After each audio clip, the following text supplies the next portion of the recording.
Hi friends, welcome to Karan IAS PCS academy. मैं कर्ण।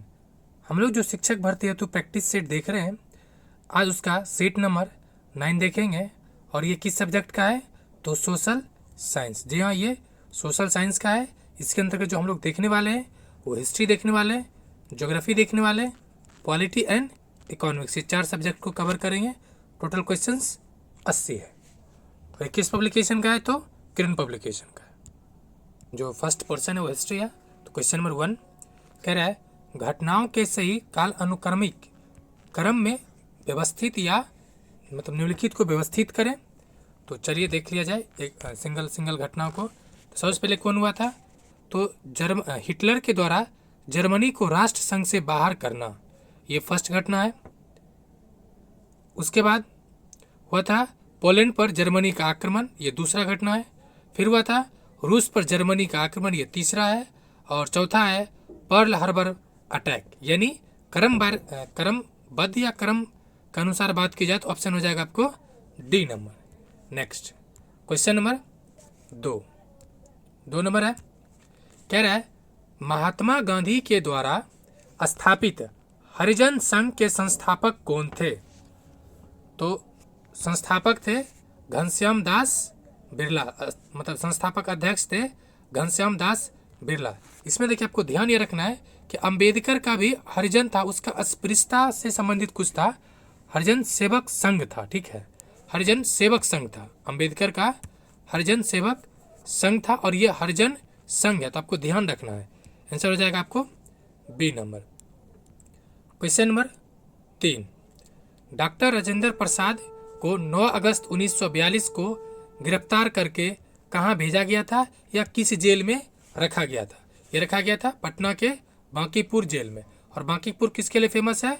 तो 1912 के कांग्रेस अधिवेशन के लिए।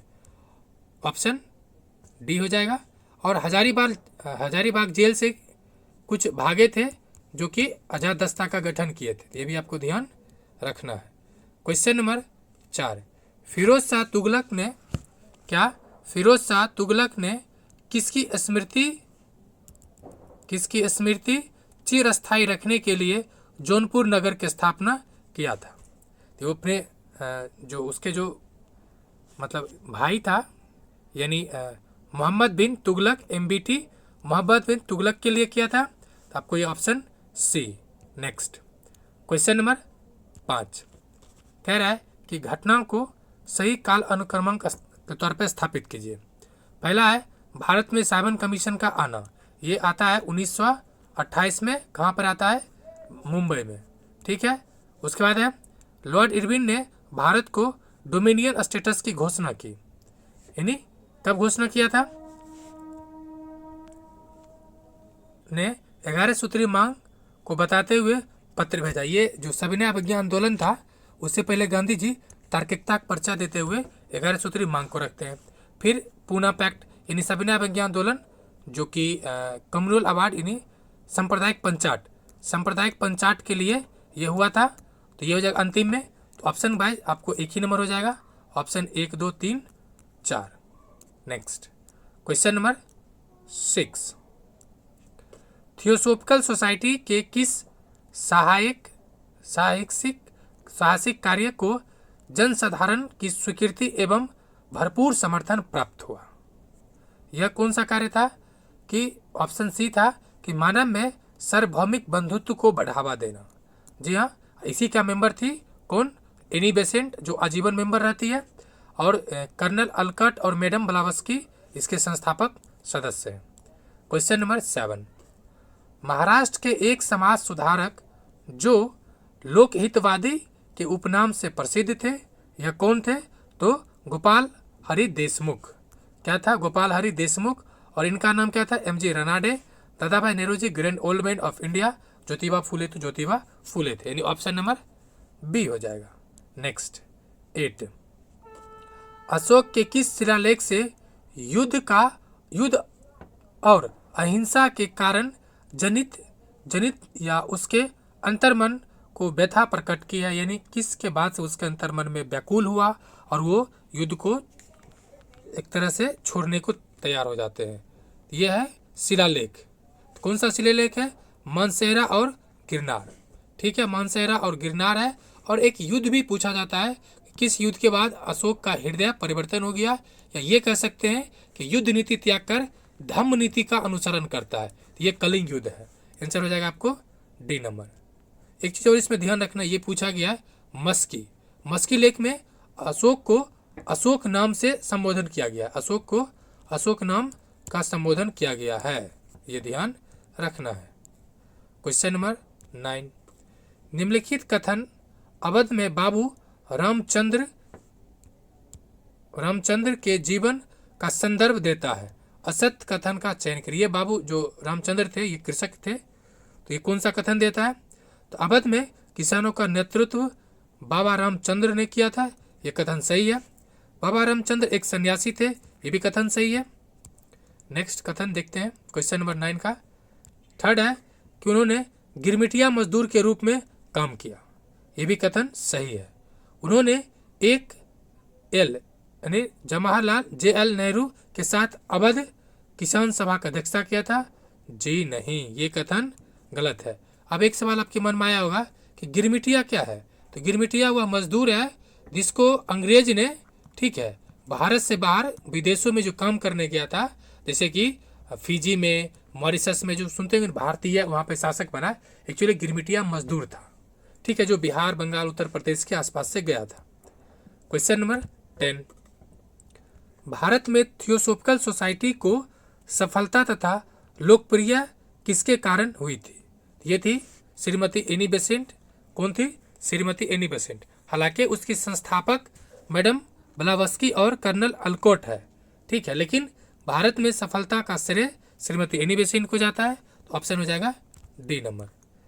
क्वेश्चन नंबर, इसका गठन कब हुआ था? ये भी थोड़ा जान लीजिए। 1875 में। इसका इंटरनेशनल हेडक्वार्टर कहाँ बना? तो अडियार, जो कि मद्रास में है, ठीक है। Next question number 11, Mahatma Gandhi ने केवल एक बार कांग्रेस के किस अधिवेशन के अध्यक्षता किए थे?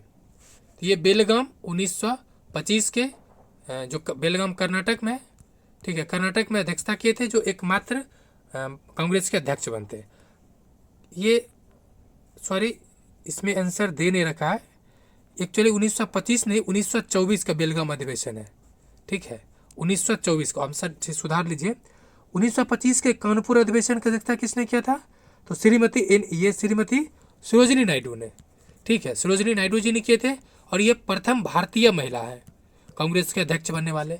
और ओवरऑल कांग्रेस के अध्यक्ष पहली महिला बनी थी श्रीमती एनी बेसेंट। ये भी आपको ध्यान रखना। आंसर हो जाएगा आपका ऑप्शन बी होगा, लेकिन ईयर में 1924 कर लीजिए, 1924।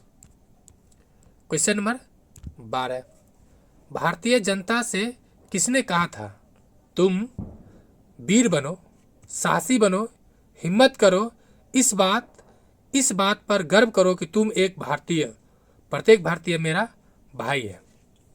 तो ये किसका कथन है? ये है विवेकानंद जी का। किसका है? स्वामी विवेकानंद जी का। इनसे संबंधित दो कथन आपको याद होना चाहिए। पहला कि शिकागो में 1893 में विश्व सम्मेलन में पार्टिसिपेट किए थे, विश्व धर्म सम्मेलन में। और 1896 में इन्होंने ये जो रामकृष्ण मंडली की स्थापना करते हैं। Option B. Next question number 13, निम्नलिखित में से किसने अलीपुर षड्यंत्र कांड में फंसे अरविंद घोष की बड़ी कुशलता से बचाव किया था?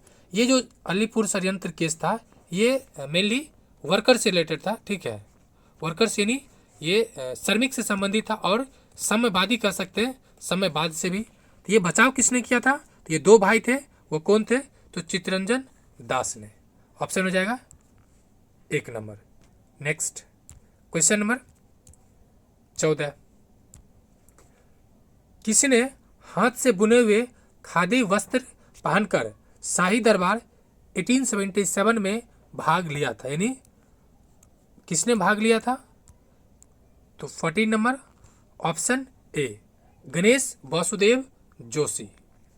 Option A Ganesh Vasudev Joshi. Next question number 15, यह किसने कहा था कि राजनीतिक स्वतंत्रता राष्ट्र की प्राण वायु है? यह कथन है अरविंद घोष का। ऑप्शन हो जाएगा बी नंबर। एक चीज और, तिलक जी ने किस अधिवेशन में कहे थे कि स्वराज मेरा जन्मसिद्ध अधिकार है? 1916 के लखनऊ अधिवेशन। Next question number 16। तैमूर को सैयद वंश प्रतिनिधित्व खिज्र खां के द्वारा संस्थापित वंश क्यों कहा जाता है? इसका मेन जो वजह है कहे जाने का कि खिज्र खां पैगंबर वंशज है। Option B. Question number 17। सल्तनत कालीन केंद्रीय शासन व्यवस्था में सर्वोच्च एवं असाधारण पदसीन अधिकारी कौन थे? ये दिल्ली सल्तनत या सल्तनत कह सकते हैं। ये था नयाब उल मुल्क, नयाब ए मुल्क। Option D. Question number 18। वेदों की ओर वापस चलो का आदर्श वाक्य किसने दिया था? दयानंद सरस्वती जी। किसने दिए थे? दयानंद सरस्वती जी। और गौरक्षणी सभा का भी इन्होंने स्थापना किया था 1881 में, और इनके द्वारा समाज भी है, तो ये भी ध्यान रखना है। Question number 19। उत्तर वैदिक काल में आर्यों के भारतीय भूगोल के किस अंश की जानकारी नहीं थी? तो कृष्णा नदी घाटी तथा दक्षिण भारत की जानकारी नहीं थी, क्योंकि जो आर्यवंश जो उत्तर वैदिक काल में आता है वो जो शतुद्री यानी जो गंडक है ना, गंडक है मेरे शब्द में, गंडक नदी जो है गंडक तक ही वो आ पाता है। ये ध्यान रखना है। Question number 20। फ्रेंड्स, अगर कोई क्वेश्चंस पे डाउट हो, वैसे मेरी कोशिश होती है कि कोई गलती ना हो, फिर भी मानवीय भूल हो तो आप क्वेश्चंस नंबर एंड सही आंसर कमेंट करें ताकि उसे पिन किया जा सके और सभी को पता चल सके। 20 number. Bihar Congress socialist party का गठन हुआ। ये क्वेश्चन 3 बार पीपीएससी पूछा है। तो गठन कब होता है? तो 1934 में। कब होता है? 1934 में। Option C number. Question number 21। Bahmani साम्राज्य और विजयनगर साम्राज्य के मध्य शत्रुता से संबंधित कौन सा विवादग्रस्त या विवादग्रस्त क्षेत्र है? तो मेनली कौन था? रायचूर दोआब यानी रचना और रावी और जो चेनाब नदी के बीच है, एक तरह से वो दोआब है शायद। Question number 22। अकबर कालीन किस भवन या किन भवनों की स्थापना या स्थापना योजना को बौद्ध स्थापत्य से प्रेरणा मिलती है? यह मिलेगा आपको फतेहपुर सिकरी के पंचमहल और सिकंदर में अकबर का मकबरा। उपयुक्त दोनों ही कथन सही है, अर्थात इसका आंसर क्या होगा? Option C. 23। बुद्ध के प्रवचनों का संकलन प्रसिद्ध धम्मपद निम्नलिखित में से किस ग्रंथ का अंग है? तो जो प्रवचन है वो अभिधम्म पिटक है। विनय जो है, विनय पिटक में क्या है? तो बुद्ध से संबंधित, संघ से संबंधित नियम है। ठीक है, तो आंसर क्या हो जाएगा आपको? नहीं, अभिधम्म में आदर्श वाक्य है, इसका दीर्घ निकाय होगा फ्रेंड्स। आंसर होगा डी। विनय में संघ से संबंधित नियम है, और अभिधम्म जो कि बाद में अशोक के शासनकाल में आता है, इसमें जो एक आदर्श क्या होना चाहिए वो बातें करता है। आंसर इसका हो जाएगा डी। Next question number 24। जनपद स्तर पर मौर्य अधिकारियों का सही अवरोही क्रम क्या था? तो जनपद पर सबसे पहला कौन था? प्रादेशिका, फिर रज्जुक, फिर युक्त। आंसर डी हो जाएगा। Question number 25। निम्नलिखित में से किससे चोल साम्राज्य के प्रशासनिक प्रभावों का सही अवरोही क्रम ज्ञात होता है? प्रशासनिक यह हो जाएगा मेनली मंडलम, वलनाडु और कुर्रम। ये हिस्ट्री पोर्शन कंप्लीट हो गया है। एक चीज चोल और फेमस है जो कई बार बीपीएससी पूछ चुका है, वो स्थानीय स्वशासन के लिए। ठीक है, स्थानीय स्वशासन के लिए, तो ये भी ध्यान रखना है। ये क्वेश्चंस अब हिस्ट्री का हो गया। वैसे तो मुझे आपका समय खराब करना बिल्कुल ही चाहते नहीं है, लेकिन एक रिक्वेस्ट है, आप लोग वीडियो को लाइक भी किया करें फ्रेंड्स, क्योंकि आपके लाइक से थोड़ा सा मोटिवेशन मिलता है, ज़्यादा नहीं, क्योंकि मैं खुद ही बहुत मोटिवेट रहता हूँ।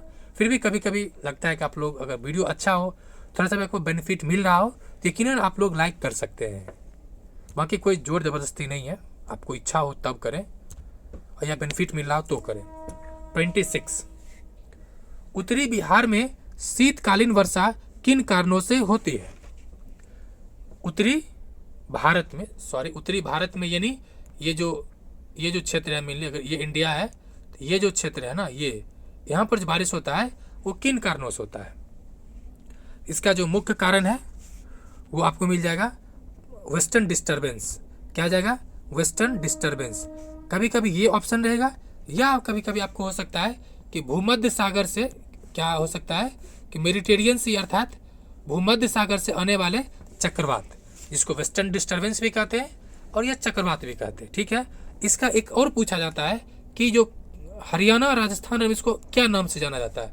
तो मेबाट या मेबट नाम है, इसको स्थानीय नाम से कहा जाता है। इवन बिहार में जो शीतकालीन जो अभी जो बारिश होगी आपको दिखेगी, वो सब भी कहाँ होता है? तो ये वेस्टर्न डिस्टर्बेंस के कारण से होता है। तो आप इसे देख सकते हैं।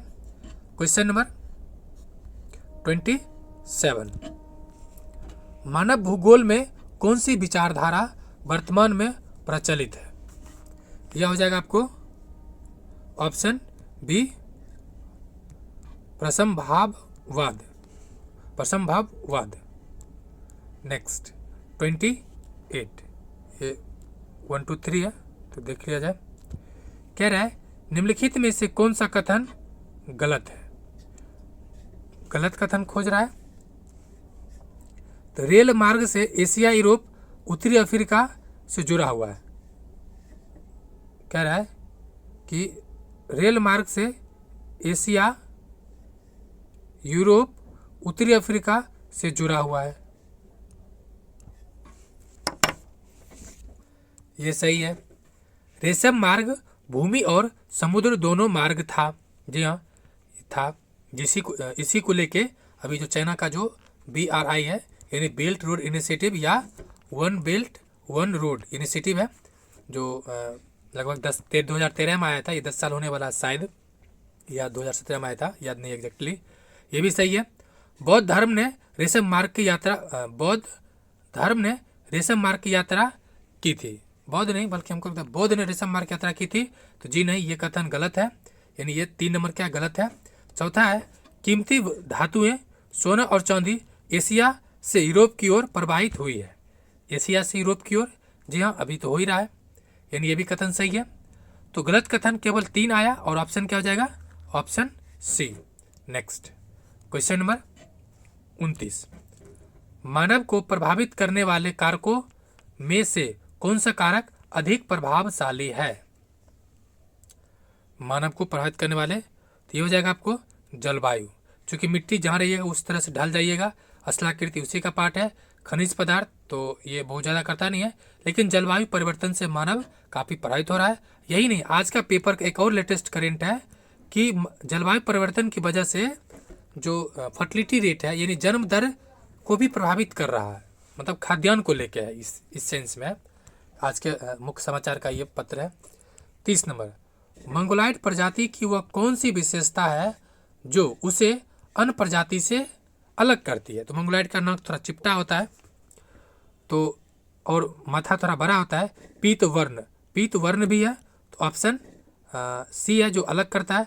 बाकी तिरछी नेत्र होता ही है, कुलों में अतिरिक्त चर्बी होता है, लंबी नाक, ऑप्शन सी। क्वेश्चन नंबर 31, निम्नलिखित में से किसको कृषि क्षेत्र में हरित क्रांति का जन्मदाता माना जाता है? तो नॉर्मन बोरलॉग को माना जाता है। इसने, यह मैक्सिको का था, ठीक है, मैक्सिको। और ये क्या कहता है, मतलब ये मक्का या गेहूं का बीज यहाँ से भारत आता है, और इसने भारत को कहता है कि अगर आप नहीं लीजिएगा तो हम पाकिस्तान को दे देंगे, और पाकिस्तान को कहता है कि आप नहीं लीजिएगा तो भारत दे मतलब बीज दे देंगे।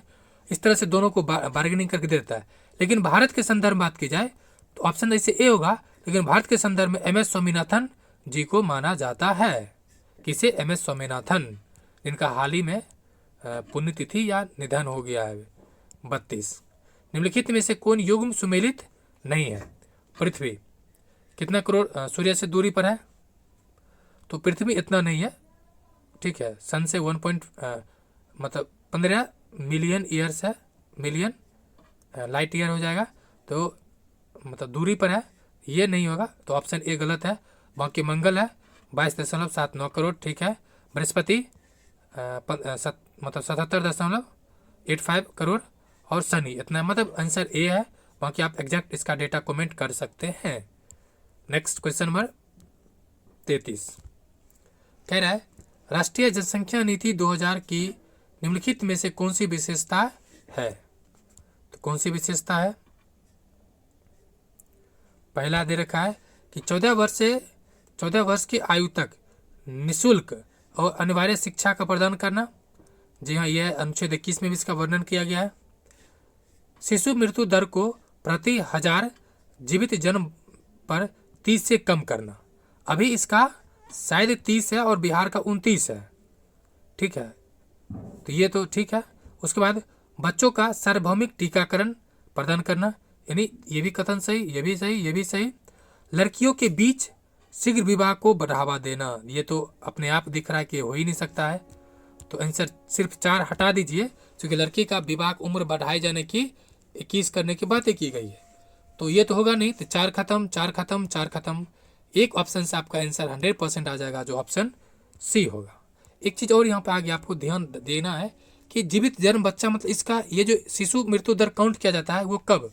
तो ऐसा बच्चा जो अपना 5 वर्ष पूरा नहीं किया हो, 5वां बर्थडे नहीं मनाया हो, ठीक है। नेक्स्ट क्वेश्चन नंबर 34, जनजाति और जिले के निम्न जोड़ों में से कौन सा कथन सही नहीं है? ये क्वेश्चन 65 बीपीएससी में पूछा गया है, जो काफ़ी हार्ड प्रवृत्ति का है, टफ, ठीक है। ये कौन सा जोड़ा सुमेलित नहीं है? देखिए, संथाल बाकाम है, सही है। मुंडा जमुई में नहीं है, ये कथन गलत है, यानी आंसर क्या हो जाएगा आपको? तो आंसर होगा आपको बी। क्या होगा? B number. बाकी उराव सुपौल में ये कथन सही है, खारबार भागलपुर में ये भी कथन सही है, यानी फाइनल आंसर क्या मिलेगा आपको? सी। तो नेक्स्ट देख लेते हैं, sorry B number, final answer B होगा। नेक्स्ट क्वेश्चन नंबर 35, निम्नलिखित में से कौन युग्म सुमेलित नहीं है? तो देख लिया जाए। चैलेंजर द्वीप उत्तरी प्रशांत महासागर में, ये सही है। सुंडा उत्तरी हिंद महासागर में, ये भी सही है। वल्डिविया जो महासागर है ये प्रशांत महासागर में, ये भी सही है। टोंगा दक्षिणी अटलांटिक महासागर में, ये कथन गलत है, आंसर हो जाएगा आपको आंसर हो जाएगा डी। नेक्स्ट 36, सामान्य ताप पतन दर से बढ़ती ऊंचाई के साथ तापक्रम कम होने की दर है, ये कितना है मेनली? तो प्रति किलोमीटर पर 6.5 डिग्री सी क्या होता है? घट जाता है, प्रत्येक 1000 मीटर या प्रत्येक किलोमीटर, यहाँ पर मीटर दे रखा है, कभी कभी आपसे हो सकता है आपको किलोमीटर में भी, तो आपको ध्यान से पढ़ना है। आंसर हो जाएगा आपको 1 number. Next question number 37, Bharat देश का उत्तर दक्षिण विस्तार तथा पूर्व पश्चिम विस्तार क्या है? ये मुझे लगता है सबसे आसान क्वेश्चन अभी तक के सीट में। क्या हो जाएगा? 32, 14, 29, 33, 32, 14, 29, 33, ऑप्शन बी। क्वेश्चन नंबर 38, अंतर्राष्ट्रीय तिथि रेखा किन द्वीपों के नज़दीक से गुजरती है? तो हवाई द्वीप, जी नहीं, कहाँ से गुजरती है देख लिया जाए। ये आंसर हो जाएगा इसका फिजी द्वीप, option D number. Question number, एक सवाल और कहीं पूछा गया था कि कुक द्वीप जो है, कुक द्वीप कहाँ पर है? तो ये जो कुक जो है ना, तो तस्मानिया ऑस्ट्रेलिया का जो ये जो पार्ट है तस्मानिया वाला, यहाँ पर कुक है, ठीक है। ऐसे भी ऑस्ट्रेलिया खिलाड़ी कुक है ना, उसको भी याद, तो कुक नहीं, वो तो इंग्लैंड का है, मतलब कुक ऑस्ट्रेलिया के पास, इतना ध्यान रखना है। 39, गन्ने उगाने के लिए औसत जलवायु परिस्थितियाँ क्या होती है? तो आपको ये ध्यान रखना है, गन्ना बेहतर कहाँ हो रहा है? महाराष्ट्र में, मतलब चीनी, तो महाराष्ट्र में मौसम कैसा रहता है? अगर आप महाराष्ट्र गए होंगे तो आपको थोड़ा सा भी अनुमान होगा। मेनली बहुत ज़्यादा ठंडा, बहुत ज़्यादा गर्मी नहीं होता, यानी 21 से 27 डिग्री, और वर्षा चूँकि 75 से 100 सेंटीमीटर होता है। आंसर हो जाएगा आपको 1 नंबर, ये यूपी पीसीएस में पूछा जा चुका है। क्वेश्चन नंबर 40, उष्णकटिबंधीय क्षेत्र के अंतर्गत पैदा किए जाने वाले चावल किस नाम से जाना जाता है? उष्णकटिबंधीय यानी इक्वेटर के पास, ये हो जाएगा आपको जैपोनिका। कौन नाम से रहता है? Japonica, option A. Question number 41, Bharat में गंगा यमुना के मैदानी भाग में पाए जाने वाले ग्रामीण अधिवास किस प्रतिरूप में होंगे? ग्रामीण अधिवास यानी निवासी, ये हो जाएगा आपको रेखीय, ऑप्शन 1। क्वेश्चन नंबर 42, किन चट्टानों में जीवाश्म पाए जाते हैं? जीवाश्म पाए जाने के लिए जरूरी है कि वहाँ पर जीवाश्म गिरा हो। जो पेरेंट रॉक है यानी जो मेन पत्थर होगा वो तो मेन है, उसमें तो जीवाश्म होगा ही नहीं, यानी आग्नेय ऑप्शन खत्म। ठीक है, जीवाश्म किस में हो सकता है? जीवाश्म हो सकता है अवसादी, मतलब जैसे कि आप पेरेंट रॉक है या कोई गड्ढा है, ठीक है, वहाँ पर आप कचरा फेंक रहे हैं, धीरे धीरे ये जीवाश्म कोयला हो गया तो ये हो गया जीवाश्म, ऑप्शन बी। क्वेश्चन नंबर 43, पारिस्थितिकी मंडल वह पर्यावरण है जिसमें वायु जल एक पृथ्वी सहित जीवधारी निवास करते हैं तथा पर्यावरण के साथ प्रक्रिया करते हैं। यह कथन किसने दिया है? यह है Das Menaka, option C. Question number 44, 44 कह रहा है कि बिहार के विधिक भौगोलिक पक्षों के संबंध में कौन सा कथनों का मनन कीजिए। तो मनन कर लिया जाए। पहला मनन कीजिए कथन कि बिहार में कुल सिंचित भूमि में लगभग 24% नहरें द्वारा सिंचित होती है, ये कथन सही है। बिहार में उत्तरी गंगा मैदान 33,620 वर्ग किलोमीटर से विस्तृत है, जी हाँ, ये भी कथन नहीं, ये 44 के आसपास है, यानी 44 के आसपास है। ठीक है, तो ये गलत, यानी ऑप्शन बी गलत है। उसके बाद कह रहा है किलोमीटर, हाँ ठीक है, किशनगंज और पश्चिम चंपारण बिहार में सर्वोच्च वार्षिक वर्षा प्राप्त करता है, तो किशनगंज तो करता है और बाकी ऑप्शन उसके अनुसार जा सकते हैं। तो किशनगंज ठीक है, ये कथन सही है। नेक्स्ट, बिहार में राष्ट्रीय राजमार्गों की कुल लंबाई इतना है, ये लेटेस्ट डेटा के अनुसार इसको सही कर लीजिएगा। फिलहाल इसका आंसर के अनुसार ये कथन बी कथन क्या है? गलत है और सब सही है, प्रीवियस ईयर है तो इसमें डेटा ज़्यादा चेंज नहीं किया है, तो इसके आंसर क्या हो जाएगा? तो बी कथन गलत है, तो ये कथन सही गलत हो जाएगा। आंसर हो जाएगा आपको डी नंबर। नेक्स्ट, मतलब 44,000 के आसपास है दक्षिण और 56,000 के आसपास है उत्तर में, तो ये ध्यान रखना आपको। नेक्स्ट, क्वेश्चन नंबर 45, मानवीय क्रियाकलापों में सर्वाधिक प्रभावित हुआ है, कौन सा प्रभावित हुआ है? तो मेनली जो मध्य अक्षांशीय घास का भूमि या जीवोम है वो प्रभावित हुआ है। मेनली घास ही ना खत्म हो रहा है, क्योंकि खेती वाला जो खेती का चीज़ें हैं वो खत्म हो रहा है, तो वो खत्म हो रहा है, टुंड्रा पर कुछ किया नहीं जा सकता है, तो ऑप्शन हो जाएगा आपको सी नंबर।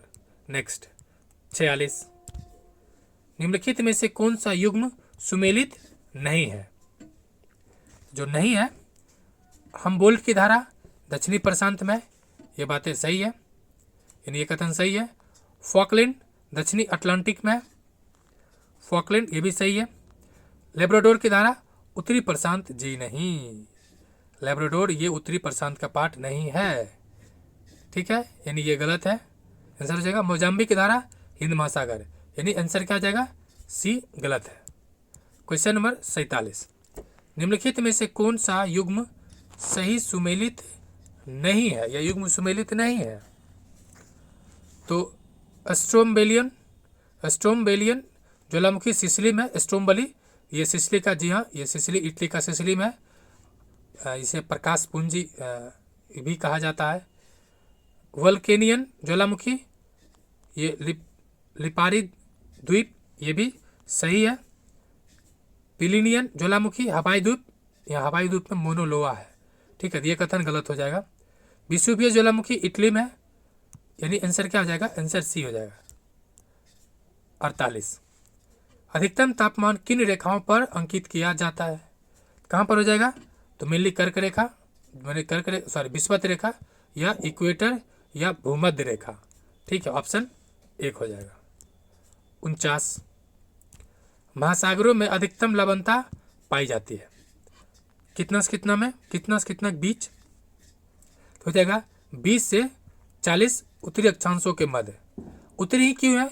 देखिए, लवणता पाए जाने का मेन कारण क्या है? जो नदियों द्वारा लाए गए क्या, पानी, पानी के द्वारा होता है या जल के द्वारा।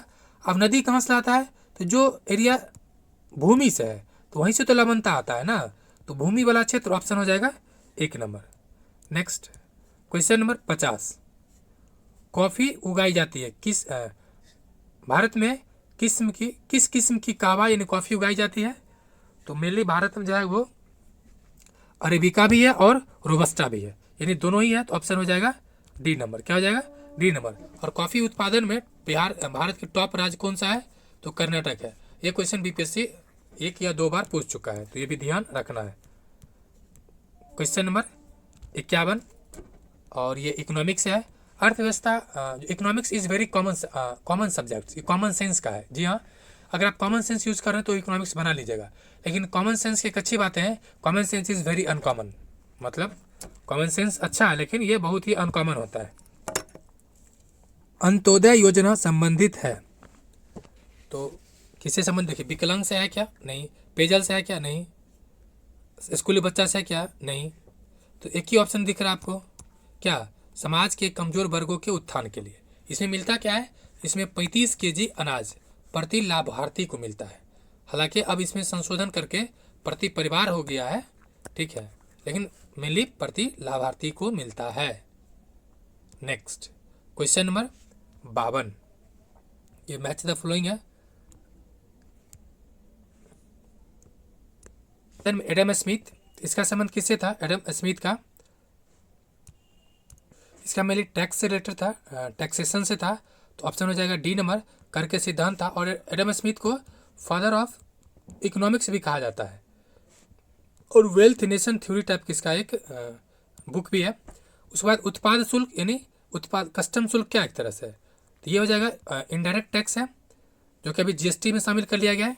किन्स, JM किन्स है, जॉन मेनार्ड किन्स इसका पूरा नाम है, जॉन मेनार्ड किन्स।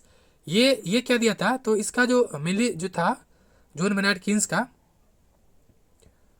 ये मेनली जो इनकम एंड उपभोग के बारे में इन्होंने बात किया था। और ये मतलब कह सकते कि जो राजकोषीय नीति है ना उससे संबंधित था। इसका एक बुक भी था किन्स का, जनरल थ्योरी, जो 1936 में आया। हालांकि आप लोग को उतना डिटेल नहीं पढ़ना है, 1936 में आया था। ये पूछा जा सकता है बुक का नाम, तो ये भी ध्यान रखना है। एक चीज़ और ध्यान रखना है, किन्स से पहले जितना भी अर्थशास्त्री था वो सब क्या था? वो सब देता था क्लासिक थ्योरी ऑफ इकोनॉमिक्स, लेकिन किन्स के बाद ये चीज़ें बदल जाता है, तो ये भी ध्यान आपको रखना है। उसके अलावा अनुत्पादक टैक्स, यानी ये अनुत्पादक कब हो जाएगा? नॉन प्रोडक्टिव या अनप्रोडक्टिव, ये हो जाएगा युद्ध के शासन, युद्ध वित्त में। और जो इनकम टैक्स है, आयकर, क्या एक तरह से ये प्रगतिशील है कि आय के साथ जैसे जैसे बढ़ेगा और टैक्स भी बढ़ जाता है। तो ओवरऑल इसका आंसर देख लिया जाए तो आंसर हो जाएगा आपको 1 नंबर। हालांकि इतना टफ नहीं पूछना चाहिए। क्वेश्चन नंबर 53, ऐसी बाजार व्यवस्था जहां विक्रेता की संख्या कम हो, यानी जो विक्रेता हो, सेल करने वाला, उसकी संख्या कम हो तो उस बाजार व्यवस्था को क्या नाम देंगे? तो क्या नाम देंगे? इंडायरेक्टली यही कहना चाह रहा है, वहाँ पे अल्पाधिकार होगा, ठीक है। ऑप्शन क्या हो जाएगा? C number, अल्पाधिकार। मोनोपोली मतलब क्या होता है? केवल एक विक्रेता की तरह से, जैसे ब्रिटिश था, भारत में केवल उसी का सामान बिकता था, ठीक है। ऑप्शन हो जाएगा C number. Next question number 54, Malthus के जनसंख्या सिद्धांत के अनुसार मनुष्य की जनसंख्या में वृद्धि होती है। एक चीज ध्यान रखिए कि माल्थस का संबंध किससे था? तो पॉपुलेशन ग्रोथ से। किससे था? पॉपुलेशन ग्रोथ से। ये भी पूछा जा सकता है। अब चलते क्वेश्चन पे। इसका मेनली क्या था? गुणोत्तर वृद्धि था। मतलब इसका ये कहना था कि माल्थस की जनसंख्या सिद्धांत के अनुसार कि जैसे कि गुणोत्तर वृद्धि का मतलब ये कहना था, कोई 1 गुना बढ़ रहा है ना तो जनसंख्या, तो ये 4 गुना बढ़ेगा। इस तरह से था 2 गुना तो 8 गुना, इस तरह से ये बढ़ता है। इसका मतलब ये सिद्धांत था। ऑप्शन बी हो जाएगा। क्वेश्चन नंबर 55, परिणामात्मक शाख नियंत्रण विधि को कहते हैं, यानी परिणाम यानी मात्रा, एक तरह से उसका परिणाम, मात्रा, एक होता है मात्रात्मक और होता है परिणामात्मक, ठीक है। परिणाम तो ये मात्रात्मक नहीं है, तो परिणाम में क्या हो जाएगा? हो जाएगा नगद जमा अनुपात, ऑप्शन डी नंबर। 56, राष्ट्रीय आय की वृद्धि दर का मापन है। राष्ट्रीय आय नेशनल इनकम कैसे मेजर किया जाता है? तो टोटल इनकम, टोटल इनकम ये होता है। तो इसका एक तो साधन इनकम भी कह सकते हैं। इसका जो ऑप्शन देख लेते हैं मेनली, तो मेनली हो जाएगा आपको कि निवेश अनुपात अपॉन पूंजी अनुपात। ठीक है, ये हो जाएगा। वृद्धि का माप पर है तो निवेश अनुपात अपॉन पूंजी अनुपात। एक चीज़ आपको ध्यान रखना है कि जो एक चीज़ और कहीं यूपीपीसी से पूछा हुआ था, थोड़ा अलग क्वेश्चन था कि पर कैपिटा इनकम यानी प्रति व्यक्ति आय को कैसे मेजर करते हैं। उसमें रहता है national income upon total population, लेकिन वो नेशनल इनकम ना देके वो दे रखा था जीडीपी अपॉन टोटल पॉपुलेशन। तो ये भी आंसर है, मतलब ये भी चूंकि पूछा हुआ तो ध्यान रखना है।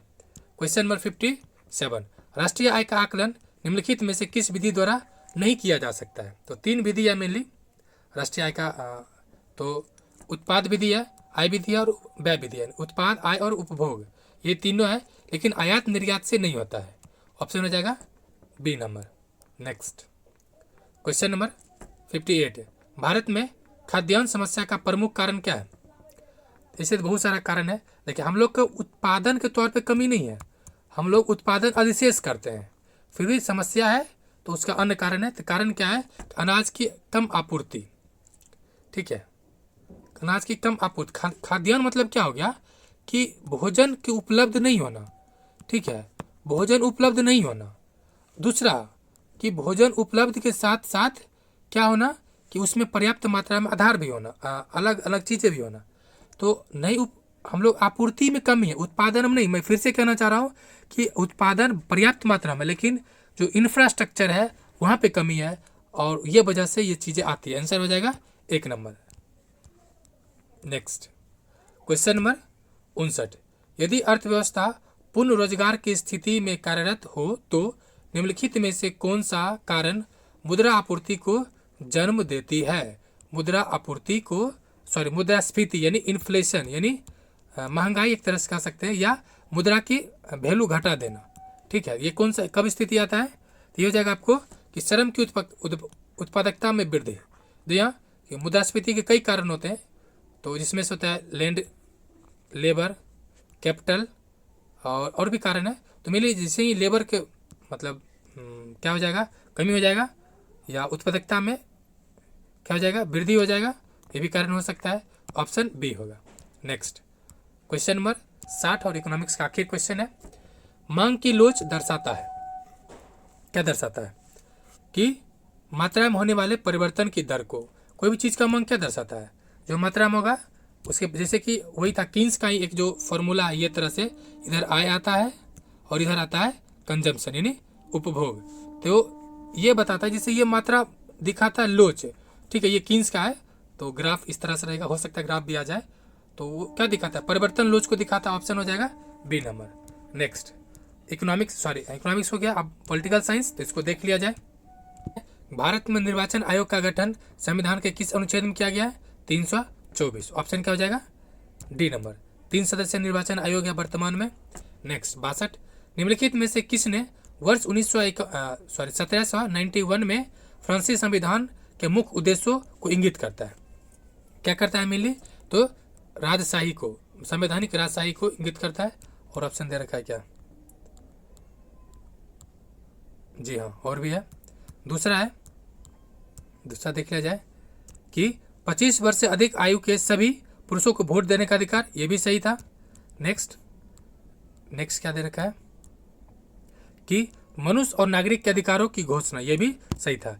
केवल 25, देखिए केवल शब्द अपने आप में क्या है, ये दिखाता कि ये गलत ही होगा 99%। केवल 25 साल के पुरुष और कर का भुगतान देने वालों ही वोट दे सकता है। जी नहीं, ये गलत, 4 नंबर गलत है। 4 देखिए गलत है, तो ऑप्शन ये खत्म नहीं, उसमें ये चीज़ें था नहीं, ये भी सही है नहीं हाँ उसमें था, चूंकि इंडिया केस में ये भी, सॉरी फ्रेंड्स, ये भी सही है। यानी इसका चारों आंसर सही होगा। क्या होगा? चारों आंसर सही होगा, जो ऑप्शन ए में दे रखा है। भारत में था वो चीज़ें अलग। 63 भारतीय संविधान सभा का अध्यक्ष कौन था? तो अध्यक्ष कौन था?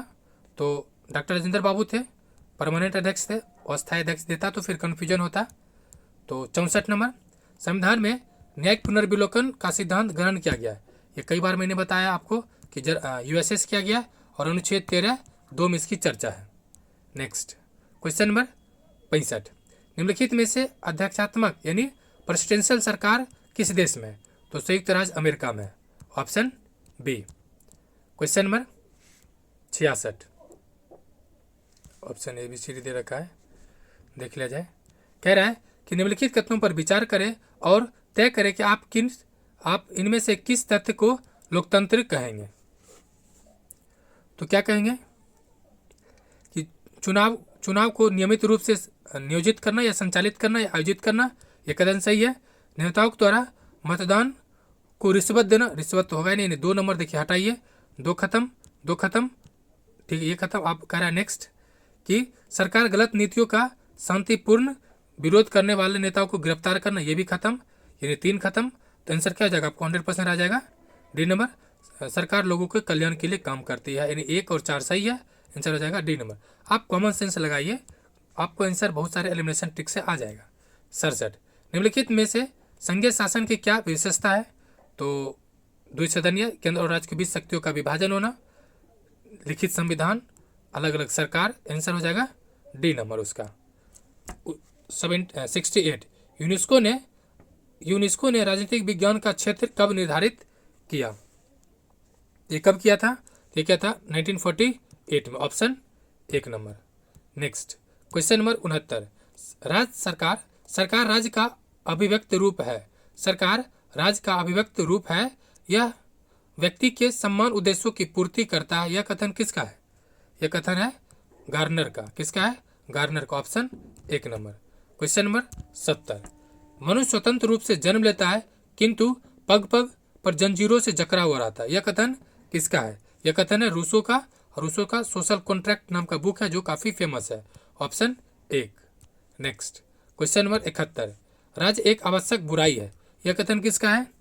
ये मानवतावाद, मतलब कि जो राज्य को क्या कहते हैं, सोलिटेरियन, ऑप्शन डी हो जाएगा इसका, व्यक्तिवादी का, इसको व्यक्तिवादी कहते हैं, ऑप्शन डी।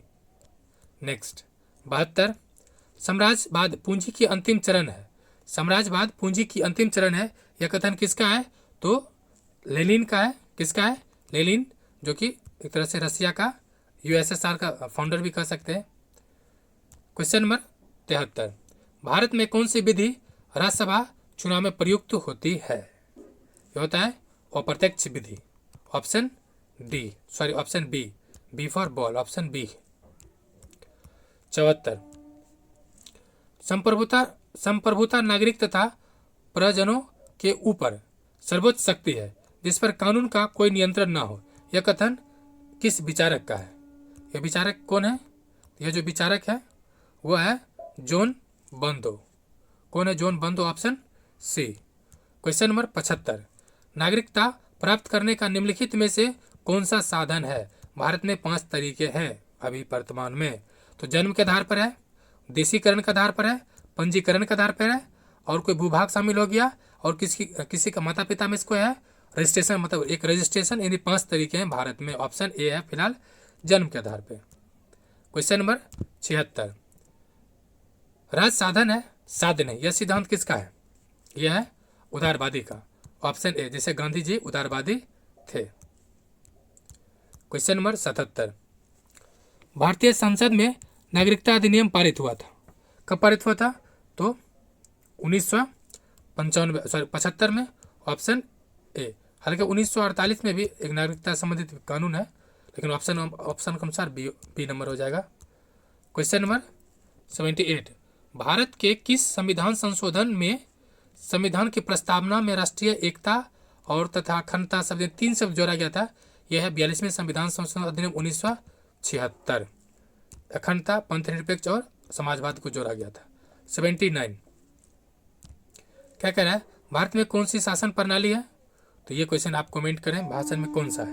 भारत में है, कौन सा है?